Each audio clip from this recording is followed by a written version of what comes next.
મુખ્ય કન્યા શાળા બાવળામાં પ્રિન્સિપાલ પ્રકાશભાઈ અને મિત્તલબેન દ્વારા આનંદ મેળો યોજાયો હતો। તેમાં નાના બાળકો તથા ગ્રામજનોએ ભાગ લીધો હતો અને શાળાના વિદ્યાર્થીઓનો ઉત્સાહમાં ભારે વધારો કર્યો હતો।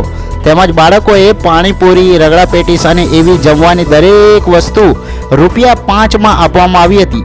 ખૂબ જ સુંદર મજાનો આયોજન કરાયું હતું।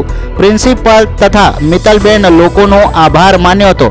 આવા નાના મોટા કાર્યક્રમો શાળામાં થતા રહેતા હોવાથી બાળકોમાં આત્મવિશ્વાસ પ્રબળ અને મહત્તમ રીતે બની રહે તે માટે સ્થાનિક લોકો અને બાળકોના વાલીઓ વધારેથી વધારે સંખ્યામાં હાજર રહ્યા હતા।